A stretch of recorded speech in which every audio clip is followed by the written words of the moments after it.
एक साल पहले इस्लामाबाद की एक लड़की से सोशल मीडिया पर मेरी बात होने लगी।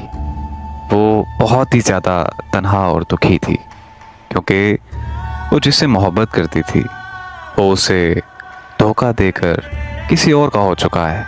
शायद कि उस वक्त उसे किसी के सहारे की ज़रूरत थी, इसीलिए वो मुझसे अपना दुख दर्द शेयर करने लगी। वो रोज़ मुझे कॉल करती और हम घंटों तक बातें करते रहते थे। मैं कोशिश करता था कि वो मेरी बातों से खुश रहा करे और ऐसा ही हुआ। वो मेरे साथ बहुत खुश रहने लगी।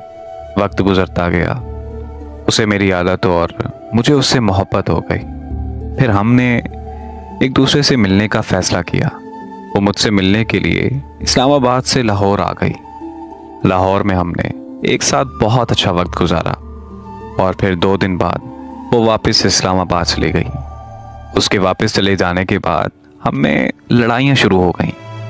लड़ाइयों की वजह उसका गुजरा हुआ कल था, क्योंकि उसे लगने लगा था कि मैं भी उस शख्स जैसा इंसान हूँ जिसे उसने धोखा दिया था। मैंने उसे बहुत समझाने की कोशिश की कि हर इंसान एक जैसा नहीं होता, लेकिन वो मेरी बात मानने को तैयार ही नहीं थी और वो मुझे हर बात पर यही ताने देती थी कि तुम भी उसी जैसे हो। मुझे उसके ये अल्फाज बहुत ज़्यादा तकलीफ़ देते थे, लेकिन मैं बर्दाश्त कर जाता था क्योंकि मुझे उससे बेपनाह मोहब्बत थी। हमारा दिन ब दिन ताल्लुक़ ख़राब होता जा रहा था।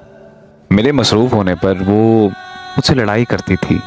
शायद उसे लगने लगा था कि मैं किसी और को टाइम देता हूँ, लेकिन मेरा खुदा गवाह है कि मैं सच में मसरूफ़ होता था, क्योंकि मैं नौकरी करता था और मर्द को अपना घर चलाने के लिए काम करना पड़ता है। लेकिन वो चाहती थी कि मैं हर वक्त उसी से बात करता रहूं। फिर एक दिन मेरा वीज़ा आ गया और मैं बाहर के मुल्क जाने के लिए तैयारियां करने लगा। जब उसे ये बात पता चली तो उसने मुझे जाने से रोक दिया और उसने मुझे इस बात का यकीन दिलाया कि अब वो मुझसे लड़ाई नहीं करेगी। मैं उसके कहने पर रुक गया क्योंकि मैं भी उससे दूर नहीं होना चाहता था। फिर हम में सब कुछ ठीक चलने लगा और ऐसा लगने लगा कि बहुत जल्द हम एक हो जाएंगे। लेकिन कुछ दिनों बाद वो फिर से मुझसे बात बात पर लड़ाई करने लगी। इस पर लड़ाइयों की वजह फिर से उसका गुजरा हुआ कल था। वो उस लड़के से फ़ोन पर राब्ते पर थी जिसे उसने धोखा दिया था। वो लड़का किसी और से शादी करने जा रहा था, लेकिन फिर भी वो उससे राब्ते में थी।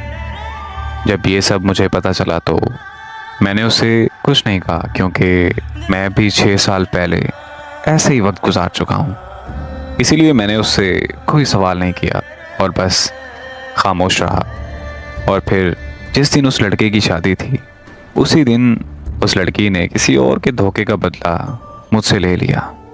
उसने मुझे हमेशा हमेशा के लिए छोड़ दिया। मैं खामोश होने के अलावा कुछ नहीं कर सका। अब वो किसी और के और मैं उसके हिजर में ज़िंदगी काट रहा हूँ।